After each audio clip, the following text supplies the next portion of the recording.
Hi, Madeleine here from Sonic Bloom. Today I'm going to show you 25 tips for a better workflow in Ableton Live. So let's dive right in. The first one is creating a default set. So for example, if you know that you tend to use a particular drum rack, for example, you could add this to the track. And then we could add bass, preset, synths, and so on and so forth, and create the amount of tracks that you need for MIDI tracks, audio tracks, and also return tracks. And you can also set up the routing that you need.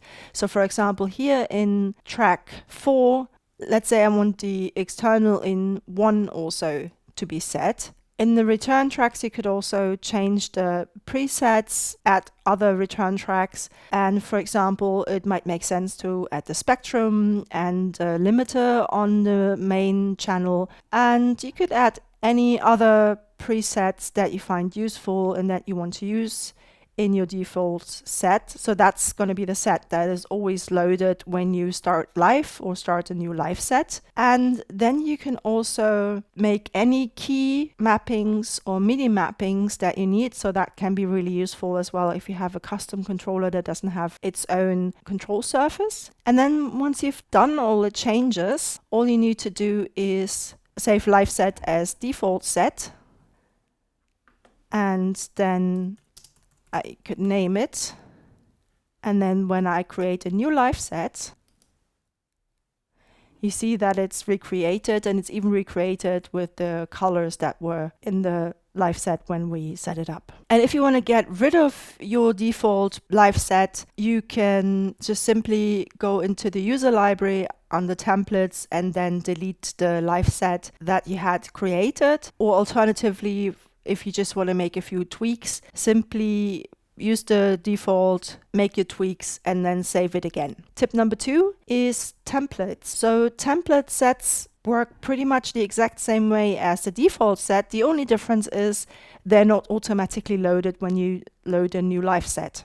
And so you can make all the changes that I've just described as you need it for, other use cases, say for the default set for production, and then you might have a template for, say, practicing something or live performance or for mixing or mastering. And then when you've made all the settings in your live set, then instead of going to save live set as default set, you simply select save live set as template, and I'm just going to call that test 2. And they are each saved in the user library under templates, but they also turn up under templates in the library. So for example, I could just double click this and then it would be loaded again. Tip number 3 is map capture. So you could either map this with MIDI mapping, if you have a controller where you have something that you can custom map, or you could just use key mapping with Command or Control K and then map it to a specific key that you don't use otherwise that much. So don't use anything that has shortcuts on it, which is quite a few. For example, on the German keyboard, we have the S set here, so I'm going to map that because it doesn't turn up in any of the shortcuts. And you can do this also within the default set or the template set, of course. Tip number 4 is making collect all and save a habit. So if you add samples from elsewhere quite regularly, then make sure that you use collect all and save. So you can find it under File, and then collect all and save. And generally, unless I'm basically finished with a production, or I want to make sure that I have everything available in the future, so when I'm backing up something, or I want to move it to another computer or send it to someone else, then so normally I would just have files from elsewhere and files from other projects turned on, but for backing up purposes, I also select these two as yes. Tip number 5 are track defaults. So there's a possibility that you can create a default for when you add a new track. So for example, with a MIDI track, I could, for example, have a a specific drum rack, or I could also always have something like a compressor on here. And then what I could do is do a right click and save as default MIDI track. And the same works also for audio tracks. So for audio tracks, I might want to add a utility, for example, or an EQ8. So I could just add this and an EQ8. And then I could do a right click on the track title and save as default audio track. And now when I add a new audio track, you can see that it's always created. Same with the MIDI track. Tip number 6 are using the audio to MIDI defaults. So if you're using drums to MIDI, harmony to MIDI, or melody to MIDI, then you can create your own presets that will always be loaded when you use any of these features. And how this works is you basically first add a preset on your track. So for example, let's say for drums to MIDI, I want to use the 909 core kit, and then I could make a couple of changes. For example, let's say turn the gain up a little bit and vintage and glue or something. And then we can navigate to the user library and defaults. And then here we find audio to MIDI. And then there we have folders for each of the features. And so we can simply drag that into drums to MIDI, save it under a name. I'm just going to keep it as is. And then whenever you use the drums to MIDI feature now, this preset would be loaded on the newly created MIDI track. And you can do the same as well for the harmony to MIDI, where you just, for example, let's say with melody, you want a specific synth preset, and with harmony as well, just set this up in a MIDI track and then just drag it over. Tip number 7 is using the defaults for dropping samples, so either onto a drum pad or into the device view of a MIDI track. So for the MIDI track, you can simply adjust the device that you want added. So you could add the simpler and say, for example, the volume at -12 is a bit low, so maybe -6. Make any changes that you want or need, like for example turning on the filter. Then you can simply go into the user library and go to defaults, and then here dropping samples, and then add it here. Then you can rename it if you want it. I'm just going to keep it like this. And then for a drum rack, you could do the same. So for example, now we've got the drum sampler. So if you want this as the default, you could simply add the drum sampler, then make the changes you want. For example, let's say the velocity setting higher, volume, and maybe even what filter. So if, for example, let's say you want noise instead, and then you could drop it in the user library and on drum rack.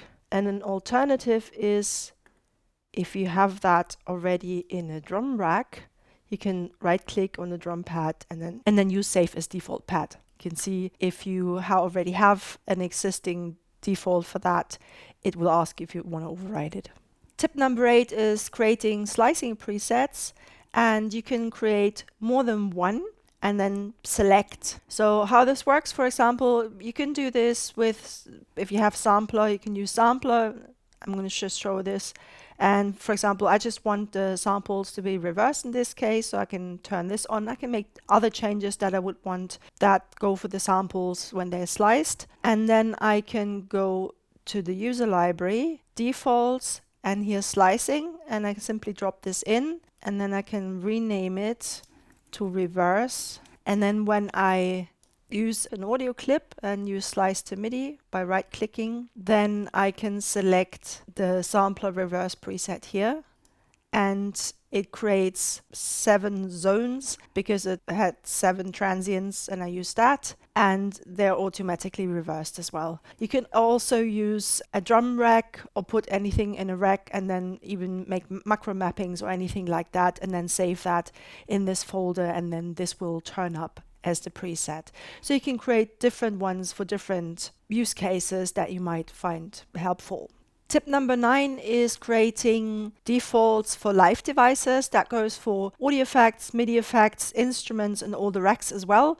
So if you find that there's certain preset configurations that you keep using for certain devices, then create your own. So for example, I've got one for the EQ8. I can just double click here, and then this is already open, for example, so I can just start EQing. And I've created all the settings with very narrow bands, for example. And then if you want to create one, just simply load a preset that you want to start with, or the default preset that comes from Ableton, and then make the changes and then save as default preset. And right now it is the same one, so it doesn't matter. I can override if one already exists. And you can do this for any of the devices. Tip number 10 is making use of the plugin configurations. So for example, let's say I'm loading the little altar boy here from Sound Toys, and then when I click on this little triangle, I can see the parameters that it offers me, and then I can click on configure, and let's say for example I want the mix to be the first, and maybe I do not want another of the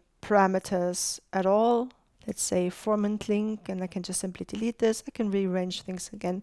And then if I want to save this, it doesn't save the setting for mix, for example. We can just play this through, and we can do a right click and save as default configuration. And what this means is it turns up in the user library also under defaults, and then plugin configurations, and then the type of plugin it is and by what company. And so if I go back to plugins and load the little altar boy, and you can see the mix is at the beginning, the other one was deleted, but the mix setting wasn't retained. If you want that, you should put it in the rack. So in this case, an audio effect rack would be helpful, and then macro map. Putting things into racks can be really helpful for something like Contact, because if you have certain Contact libraries, you could save everything with all the parameters, because with Contact you have to configure everything from scratch once you've loaded a library, and then having that in instrument racks can be really helpful if you find yourself using certain libraries a lot. And if you want to get rid of any of the defaults again, then you can simply go to the user library defaults. In this case, for example, I don't want those plugin configurations. I can just simply click delete and get rid of things again. Same, for example, if I have the dropping samples, I could just delete this one, and then the default one by Ableton would happen again. Tip number 11 is finding the right browser setup for you, especially in Live 12 with all the changes. That can be quite crucial to find everything. I've actually made 2 tutorial videos about this. The first one is about how I've set everything up. That might be an inspiration for how you could deal with that. And the other one is about browser changes that came with Live 12.1. And then something that isn't mentioned in those videos is you can still tag things in the collections. So I, for example, use them for things that are more like in the moment, or for projects that I work in. Tip number 12 is utilizing the add folder feature in the browser at the bottom. So you can simply add any folder that you have on your computer or an external hard drive this way. I use it for samples. So I've got my sound library here and the current live project that I'm working on, or the folder with the live projects. But at the moment I'm working on a big live performance project, so I only have that connected. It can also be useful for Macs for Live devices, but they can also be great in the user library. Tip number 13 is about saving your own presets. So for example, let's say I'm taking an analog here, and there's certain, I keep using a preset but then tweaking certain parameters the same way, say the level here and the resonance, then it would be useful to just save that. So you can simply click on the floppy disk icon, and that saves it into the user library. Make sure that when you save your own presets that you don't forget to tag them. Tip number 14 is keeping the user library organized. First of all, you can either use what's recommended by Ableton when you save presets, or you can also create your own folders by simply doing a right click and new folder. Like I've got a Bloom folder here where I've got all my own presets that I've created, and I make sure that I keep everything organized. And then also don't forget, you need to tag these presets, samples, Max for Live devices, or whatever else you have in there yourself. Tip number 15 is if you have two computers that you have Ableton Live on that you work on, you can keep your user library, technically the factory packs as well, if you like, synced by either using cloud storage like Dropbox, or the way I do it is I have an external SSD hard drive that I've got everything on. And so you can simply go to the settings in Live, previously called preferences, and then go to the library tab, and then you can set the location of the user library. You can see that I've got a specific hard drive, and then set the user library to be there. I've got the same thing for the factory packs, which makes it much easier to keep everything synced, because in the user library, all the default presets that we went through, templates, the tags for the collections, and the filter tags, they're all saved in the user library. So this way you can keep that synced between the two computers. Tip number 16 is making use of live clips. So live clips can be both audio and MIDI clips, and the great thing about them is that when you save them, not only are the actual clips saved, but also the warp settings, for example, so all the settings in the clip, the devices in the device chain, and also the settings here for like volume and panning. And so if I just drag this over into the user library here, I would just drag it into clips, because this is where the live clips generally reside, but you can drag it anywhere else.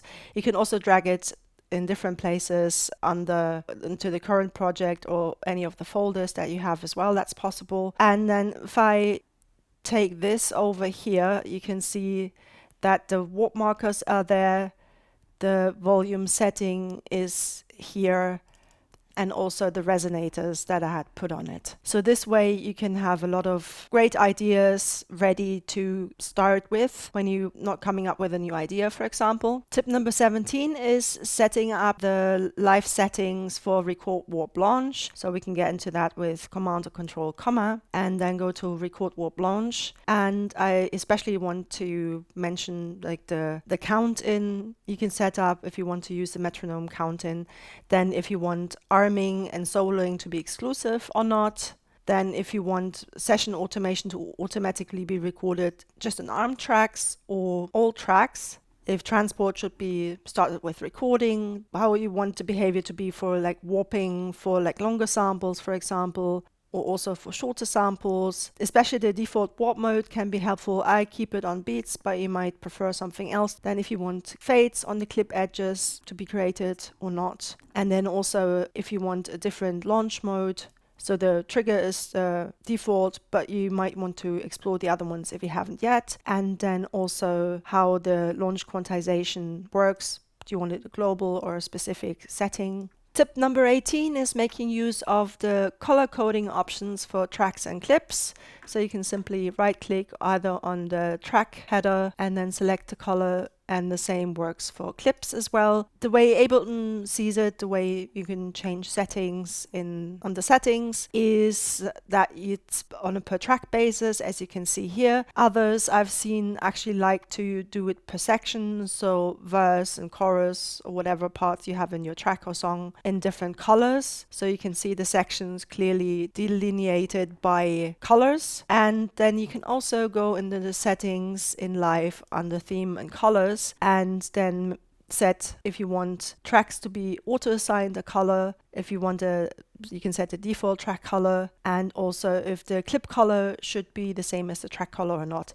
If you're colorblind, you can also have reduced automatic colors on, which should make it easier for you to differentiate between the different colors. Tip number 19 is about renaming tracks before you start recording, and also using the hashtag. So let's look at the hashtag first. So if I go into the renaming with Control or Command R, you can see here there's a hashtag that determines the track number, no matter if you move it later on. Then if you don't rename a track before you record audio especially, then it will just be, track number so and so. Whereas if you rename it, say, vocals or main vocal and then record your vocals, then the name will be reflected in the clips. Tip number 20, learn the shortcuts. So whether you're new to Ableton Live or you've been using it for lots of versions already, Ableton are known to add new shortcuts and even change shortcuts as they've done in Live 12. So make sure you stay up to date. If you don't know what new shortcuts or changed shortcuts were made for Live 12, I've got 2 video tutorials that I'm going to link for that as well.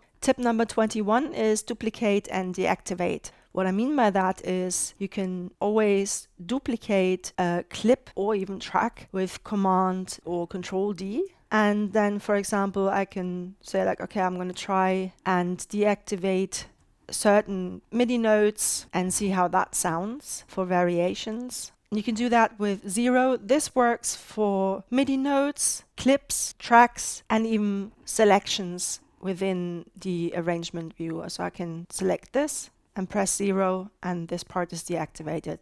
So this is how you can easily experiment, and once you're sure you want to get rid of something, you can always delete it afterwards. Tip number 22 is use the silence and time commands in the arrangement view, which is very helpful when you're trying to create a perfect arrangement. It's very quick. So for example, to add silence in the beginning, I select the amount of time, in this case 9 bars, and then do Command I on Mac or Control I on Windows, and I can move that. I can do this elsewhere as well, not just in the beginning. And then for cutting time, it's Shift, Control or Command plus X. So I can select a certain time, and as you can see, it always works for all tracks in the arrangement to cut the amount of time. It's Shift, Control or Command plus V if you want to paste time. I'm actually going to undo all of this. You can duplicate time with Shift, Control or Command plus D.